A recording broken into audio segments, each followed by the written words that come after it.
Hello, why won't my phone do the thing? Can I fix it? I don't know. Okay, hello everyone. We are here in Mississippi. I'm Taylor, the International Women of Service Mrs., and I'm joined tonight by I'm Shea, International Woman of Service Ms. and Chelsea, International Woman of Service Sweetheart. and we are here for the second installment of the We Aim to Slay and Crown of Service self-care series. I apologize for all of the time inconsistencies because I didn't realize that being in Mississippi, which is where we are, was an hour difference from Connecticut, where I'm from. So that's fun. Okay, so we're in Mississippi, as I said. Who would like to talk about why we're here? Shay? We are here to do some volunteer work. We had Make a Difference Day, and we are also here for the Southern States pageant, crowning some new queens that will be joining us at Internationals next fall. It was very exciting. We just got back from the Disney disco theme party, which is why various stages of makeup. And so if you haven't watched the first installment of the self-care series, the whole point of this was kind of talking about self-care and volunteerism and how those two things come together, kind of stemming from a conversation I had talking about how it's hard to give to others if you have nothing of yourself left to give. So to start, I'm going to ask you guys what self-care means to you. So for me, self-care is really important because I'm on the go all the time, and I find that I need to be able to fill my cup a little bit for myself because I'm a mom of two boys, one with a lot of needs, and it's exhausting. So self-care to me is really filling my own cup so that I can be there for others in the supportive environment that I want to be, because I did not grow up with that kind of a lifestyle. So I want that for them. For sure. Yeah, mine is actually very similar. I am a people pleaser by nature. I'm working on it, but I love to take care of other people, and sometimes I will do that to a fault until I'm running on empty. And at that point, I'm really not useful to them either. Everybody says you can't pour from an empty cup, which is super true. So self-care is taking care of myself so I can in turn then take care of those around me. Yeah, absolutely. And so, what are some of your favorite ways? And you guys, we don't have to go back and forth. You can just kind of grab the mic from me, and we can just answer. It can be more casual. So, what are some of your favorite ways to actually practice self-care? Is there a certain kind of self-care that you do more than others? Yeah. So for me, massages are really important. I get them once a month, and I started doing it when I was 17 because I was getting migraines. And yes, I continue with them since I was 17. I'm going to be 30 in 2 months. So it's been a long time of getting massages, but that's also my time where as a mom now, I go and I get myself a meal and I read a book where I don't get to do that at home. And I take time where I can sit by myself. I'm not good at being by myself. I surround myself, whether it's my kids, my husband, my family, or my friends, I surround myself all the time. And so I have to fill my cup by going away and being extremely intentional. So once a month, I have it scheduled that is my specific time. Other things I do include pageants, and that sounds silly to some because it's super stressful, but now I get to reap the benefits of going on trips too, and that's been great because in the last 2 years, 3 years, I've traveled a whole lot for my pageant experience. Now it's even more, and I think that that's very important, and travel for my family, my husband and myself, is very important for filling our cup. So we go on a trip together, which is usually Disney. Well, that's not true. You guys Disney just came back, go-to. right? Yes, yes. Disney's our go-to trip, and we do that as a family a lot, but we just went as a couple. But we go on a lot of cruises. That's our go-to. I love that. It's so restorative because as a couple, you don't get a whole lot of time either. So yeah, I take some time from him, but at the same time, we're filling each other's cup together rather than needing a time apart. You don't always need that time apart. Yeah. I've taken some of your advice lately, and I've been getting those facials, and it is so nice to have that 1 hour that it's just me relaxing and no other thoughts and distractions. I also have been focusing on fueling my body. It's easy to get really busy and you just grab for something quick and convenient. And at 30, things change, and I haven't been feeling my best. So self-care for me right now is really taking care of my body, eating foods that fuel me, give me energy, and don't deplete me, and getting enough rest. I read an article recently that men's hormones are constantly balancing, and women's are only balancing when we're sleeping. Oh. Isn't that wild? Well, that explains I why know, we're so, always like- like losing our minds. Yeah, really getting enough rest at night and going to bed early is so important. So I've been really like pushing to try to do that to take care of myself. So that's where I'm at right now. I'm actually glad that you brought up the fact that there are like different kinds of self-care, because I am all gung-ho for like skincare. I do masks constantly, or like when I have the chance to, I love a bubble bath and all that jazz. But I've noticed, especially recently, that I've really let slip like my mental health Yeah. and taking care of how I'm actually like doing. Like, sure, I might feel physically fine, but like I'm 2 comments away from like driving off a bridge, you know, like I'm not okay, you know? And so I've been like trying to be much more aware of that and like journaling more. That's always been something that I enjoy. And then, I was always a runner, and I don't know why I like stopped running, but I just recently started running, and like now I'm bringing my dog to go running with me. Yeah. And so like that's been really cool also. And just, I mean, having a dog, totally different than having kids, which you both are parents. But like spending that time, like loving something else Yeah. and like focusing on something else, it's been really like restorative and It's kind so of restful. fulfilling. Yeah. Yeah, absolutely. Yeah. Well, you've been going through a lot too, and I think that you taking the time not just to focus on yourself, but to focus on someone else is important, because then, for example, so my husband, I love him, and but we don't always have the same love languages, which was something we talked about tonight, was love languages. And he started cooking this year for me. And so he'll come home from work and he works very hard, and I love him for working hard, and I don't knock him working hard, and I work hard too in different capacities. I have my own small business, I'm volunteering all the time and all that stuff. But, you know, housewife duties tend to say I'm supposed to cook. But he's noticed that my cup has been so depleted. So what does he do? He picks up that slack. He cooks, and I sit in my rocking chair that I've had since the boys were born, but never really used when they were like babies. And I knit hats, and I talk to him, and that's like a little restorative time. But he's focusing on me a little bit by taking something off my plate, and I get to help other people at the same time. So it's like pulling it on it. So you get to, I think focusing on other people is okay for the mental health, even though they try to say like you need alone time. It's not always that way. It's okay to focus on others.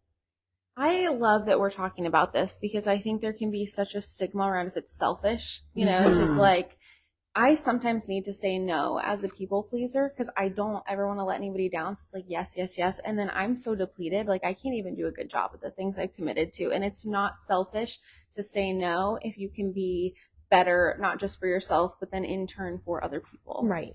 Yeah. So I love that we're talking about this and making it something that's not so taboo or selfish.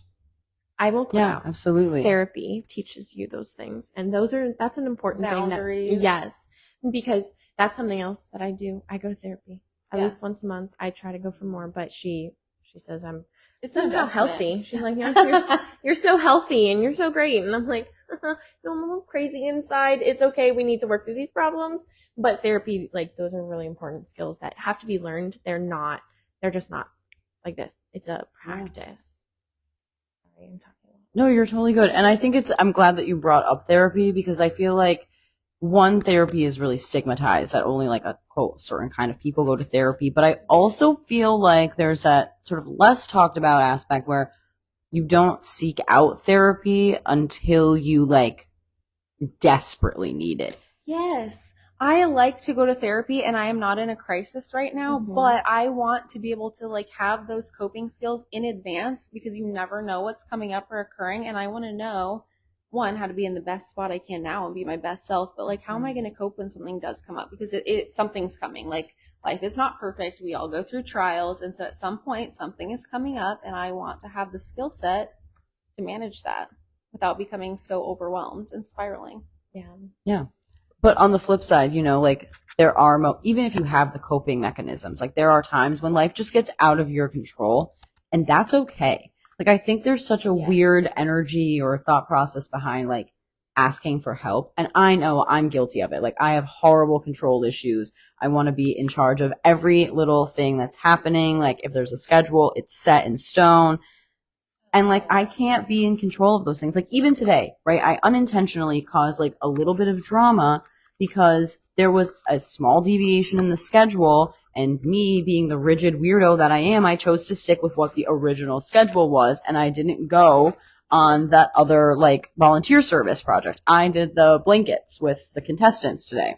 And I didn't realize that I really bothered some people. Yeah, like didn't not notice an, when it turned they're into- upset at me, but like they were upset because they thought I was upset that I was not having a great experience. And I was. I just like my OCD kicked in and like the schedule said we had to be here. So I was, you know what I mean? Yeah. Yeah. And even just sort of like being aware of like how those little things like have a ripple effect is so interesting. I also think, have you noticed there's so much pressure to like, you're in this moment where things are not okay, so now we have to figure out how to be okay again. It's okay. Like sometimes self-care is accepting that this is not a good moment, and it's okay to have that feeling and allow that for yourself. You don't have to push yourself. I mean, I'm not saying like dwell there and stay there forever, but sometimes taking care of yourself is acknowledging that this is just a really, like, this just is not nice. We just don't like this moment. It's just not happy. And that's okay. It's okay to be sad that it's not good right now. Yeah. You don't have to push yourself to be like, no, I have to be okay, so I'm doing X, Y, and Z. It's okay to take a minute. Like, there's nothing wrong with having a bad day. I think that so many times, like, let's talk about little kids. So when little kids are crying, what do? Oh, it's okay. It's okay. We'll fix it. Whatever it's going to be, whether we do that quick Band-Aid option or we go into depth, we're just trying to take that pain away. And so some people want to fix that right away. And they're like, well, you shouldn't be in pain. I have borderline personality disorder, full disclosure, and manic depressive moments along with bipolar. It's great. I'm great. I'm a fun time. But I was always like, well, I don't feel happy, and so something's wrong with me. No, nothing. Well, there's a lot that's going on with me, but I'm not broken. Especially not now because I've done the work, but so many people wanted me to just be better. They would say, well, you should just feel better. If that was that easy, I would not feel this way right now. But I needed to learn to sit with that, like you were saying, but then to how to move forward through it. But acknowledging what those emotions are too, instead of completely shutting down and saying, I'm not okay and I need to be left alone. I don't think that's okay, because if you're not acknowledging what the problem is, then you can't end up solving it. Right. And no emotion is wrong. No. It's what we do with it. Yeah. But I do think that sometimes it's like there are certain emotions that are bad, and if you have those, you need to immediately have like the reverse of that. There are no bad emotions. It's okay if you're angry, sad, whatever it is, that there's nothing wrong with that. It's just how we handle it. Right. I love this conversation. I feel like this is a conversation that I could have all day, every day, forever. But I do want to like kind of move a little forward. Not that I don't think this is important, but like I want to get into the other half of the discussion, which is the volunteering aspect, right? And how like these two things kind of come together. So tell me a bit about your platform and the kind of volunteer work that you're most interested in. I do a lot of mentoring with big brother, big sister, and that's important to me because I think that we all have different backgrounds and pasts that give us perspective into maybe what we needed or what we would do differently, or lessons that we learned or ways that we were stronger because of our experiences. And the next generation doesn't have those tools yet. And so you offer a lot to them when you can be transparent and share those things. So I call my platform Inspiring the Next Generation of Overcomers. And it's reaching out and mentoring and providing things that they need to move forward and to see the big picture. I think that's amazing. I'm always so impressed by people that work with younger people, because it does take like a very caring, patient, special kind of person to do that. And like you just have nurturer written all over you. I mean, That is me. Yeah. Like my name is on my birth certificate. It says nurture, and I cannot turn it off. And I will be like mothering people here that are grown adults, and it's because I cannot shut it off. I need to take care of people all the time. That's a good thing. That's like, well, I'm sure it can also be kind of like a double-edged sword, right? It can. Like, Sometimes feel like I'm grown, like I do not actually need your help with that. And I'm like, let me love you. Let me take care of you. I love that. All right, my love. And how do you practice your volunteer efforts? Yeah, so my platform is Derek's Defenders, which focuses on medical bullying and type 1 diabetes. And I do go into schools and we talk about it because, and I think this goes into a little bit of the mindset and the self-care, because talking about how people are different, it's really important. And if I just read this fantastic book, the kindergartners loved it, their teacher really loved it, and it was called Just Ask, talking about ask me what's going on. And those kinds of things, those conversations are important for little people because they don't understand. It's just like our emotions. They don't understand why someone acts or looks different or all those things. So that's my broad focus. But what I really focus on are families and children. My son is type 1 diabetic, potentially either autistic or ADD, and we have a lot of needs, and I've seen a lot of needs. And so we focus on those families through volunteer work at Ronald McDonald. I do things like create goodie bags for the Children's Hospital of Philadelphia, and I just spend a lot of time with families. Adeline Rose Foundation, making hats for the NICU, things like that. And those kinds of things, they fill my cup because we've been there. We've hurt a lot. And there have been people who have shown up at our door with even just a meal or a hug, and it matters. Just showing up for those people in their hardest times, it really matters. 100%. And I love that you said that part about how like your specific platform work and your volunteerism just connects back into mental health, because I feel like all of them do, right? Like you were just saying that you find such joy in what you're doing, right? Yeah. And a common phrase is like people talk about beauty from ashes, and it's everybody I meet in pageantry, especially with our organization being very volunteer focused, there's something there that you personally went through and overcame. And that's why it's so important to you. And I think that's beautiful because you take the cards you were dealt and make something amazing out of them. And that's where your passion comes from, because it can be exhausting. You're giving of yourself, you're volunteering constantly, and that's why our self-care is so important.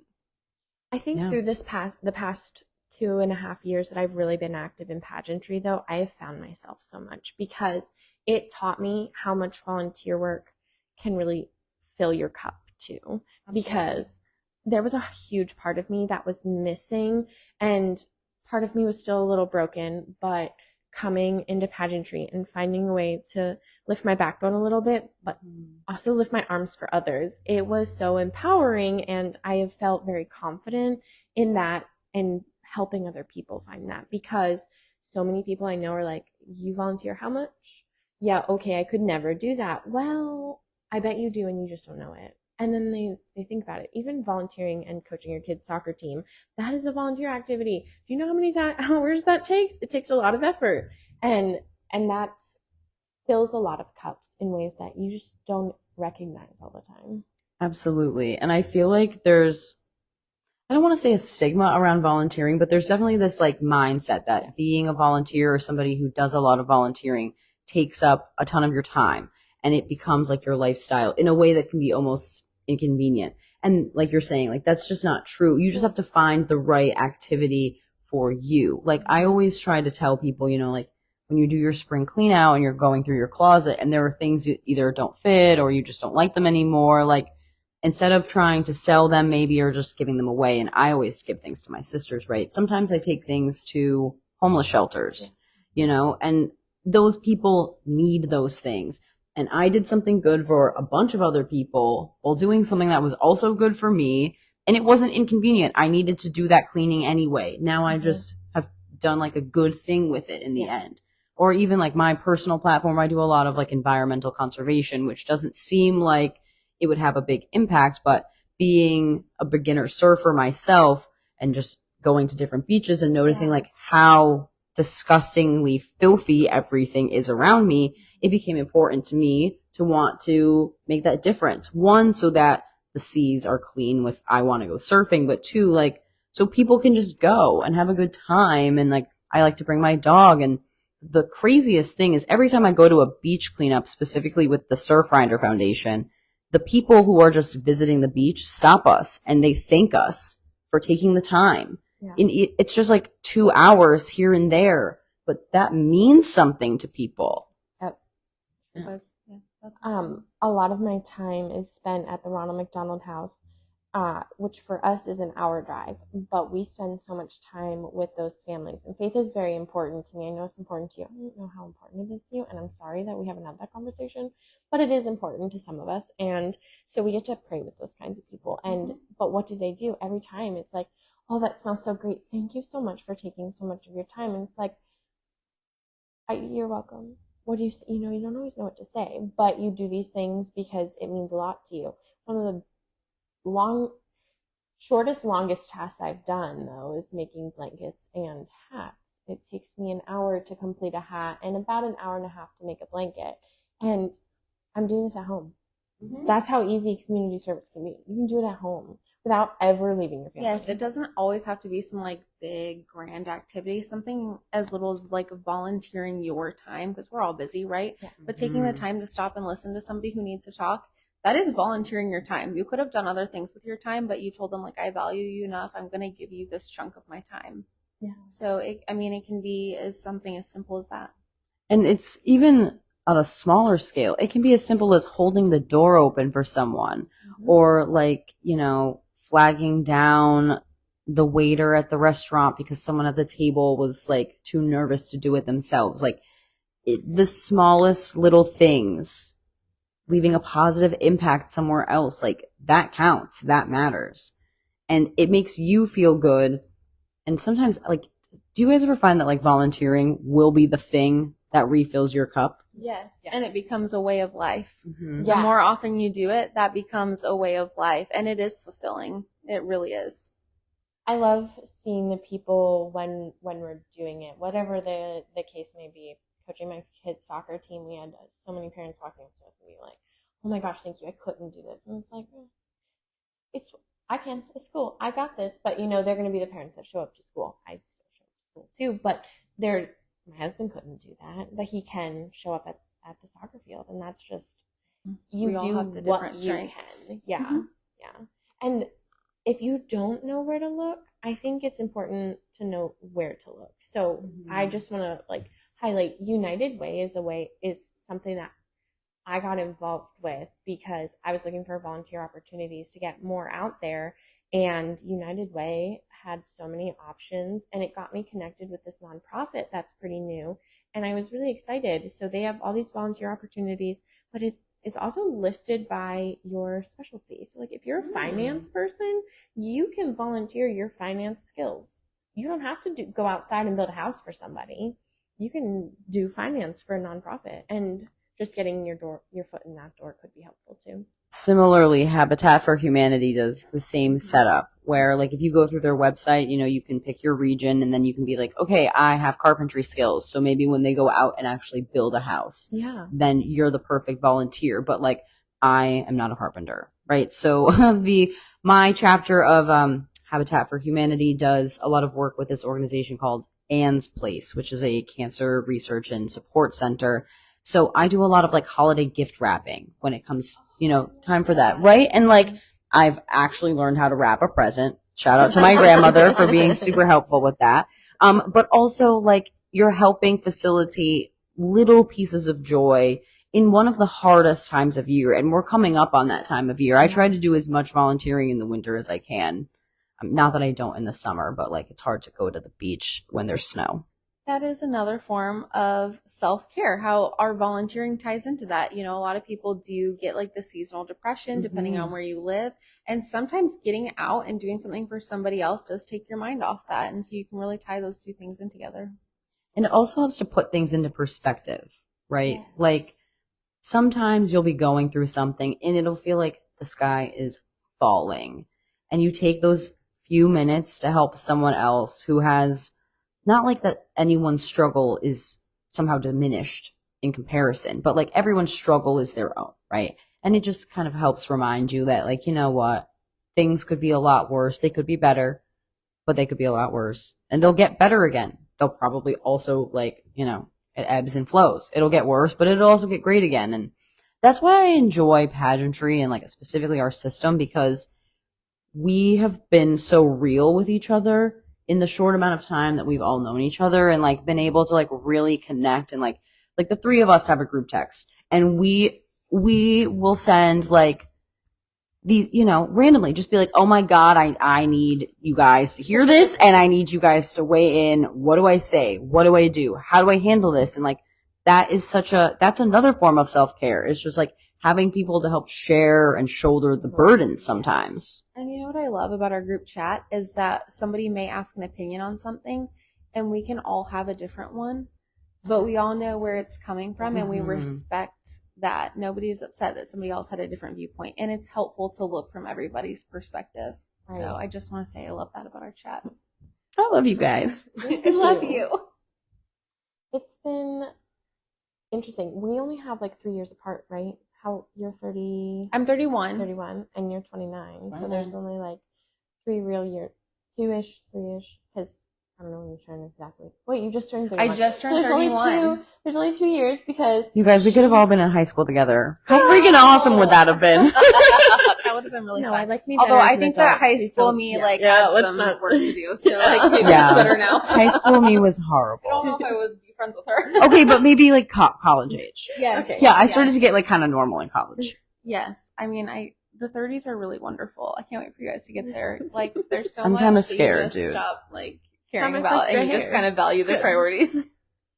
I You found told your her first gray hair. I did. I found my first gray hair this week, and I was really excited for it. And Taylor was going, excuse me? I was like, well, my mom started going gray at 16, so 30, It'll be I'm so good. obvious when I go gray, though. That's the thing. I'll never be able to hide it. And I know. make like a whole point about not coloring my hair. I stopped coloring my hair when I left college. See, that used to be a self-care thing for me. I would go to the salon a lot. Like, a lot. I spent a lot of money with the hairstylist. And no, like, if that's your job, go you. That's great, but it's very expensive. And so I had to find... I'm know. a licensed cosmetologist, but go ahead. You live too far away for me to go. I was like, We should even go on more a road trip. expensive. But it was just great because I could talk and talk and talk, and it felt like someone wanted to listen to me. So even getting your hair done, I mean, if it's for 10 seconds cutting it, that's great. Do you. Do what you got to do. But I think that our group is pretty great for how we handle our self-care because we're pretty respectful about it, in my opinion. And y'all, I love you. We I love you. We love you. All right. Do you guys feel like there's anything about volunteerism, self-care, how those two things come together in your lives that we maybe didn't touch on? I think one thing that I always like bringing up is that getting your kids to learn about volunteering with others and really giving of themselves is really important. Jen was talking this evening about how her love language is not to receive gifts, but she shows it by giving gifts. And I love my boys, but they are not givers, they are takers. And that's fine. They're 7 and 5, so it's going to happen. But there's a time when you got to start teaching your kids. Like, there's other people out there, and this is how we teach compassion and understanding. And in today's cancel culture, it's so easy to just say, well, that didn't go your way, so leave it alone. No, like we gotta teach our kids how to be a part of that. And so getting the school involved has been really important for me. It feeds into the self-care level, but it's a little taxing on top of it. So I can't say it's the most relaxing thing, but I think that getting them involved is extremely important. And I always also like prefacing my volunteer talk is, if you don't know how to volunteer, hi, my name's Chelsea, and I can tell you 1,001 ways to volunteer because I've learned them in the last 2 years through IWOS, International Women of Service. Yeah, how do we even like abbreviate IAWP? Because my brain always does IWOP, and that's not it. I laughed too much today. My laugh is gone. It's fine. Yeah. I'll leave that one alone, but yes. I mean, I'm always going to call She it was laughing, crying. Hey, breaking You know, someone's house, I see will what happens. say- Oh my god, don't say it like that, dude. This is going live. I'm No happy. one did any breaking into homes intentionally. God, I wish I was there. I wish I was there. I will say It wasn't intentional. Chelsea and I came to IAWP at the same time, Yeah. and I think we could both agree that we have like grown as people exponentially, even in like our self-worth, confidence. For me, glow public up. speaking, I never thought that I could answer an onstage question. I thought that I might need to quit at that And point. you killed it. Not this only year. did you answer I'm the so proud of onstage myself. question, but Shea and I tied for highest interview overall at the Yes, pageant. I did. And Right. I would encourage anybody to do a pageant, specifically our system. Hello. But in general, stepping out of your comfort zone for that kind of growth is so, so worth it. Absolutely. So that's my shameless plug. All right. Thank you guys so much for sitting down and doing this with me, having these conversations. So glad we could do it live. I know. I'm so glad that we got to do this together. I was afraid we were going to have to like figure out how to like three-way live stream, and I don't have that skill yet, y'all. But thank you guys so much. Thank you, Shay. Thank you, Chelsea. I'm so glad. Of course. Thank you guys for all tuning in. If you were not able to tune in live, this is going up on the We Aim to Slay YouTube channel, which it's not officially official yet, but it's there. If you search us on YouTube, we're there. And the first installment of the We Aim to Slay and Crown of Service self-care series is there. This one will be there when I get back to Connecticut. So thank you all. Have a great night, and we'll see you soon. Bye. Bye.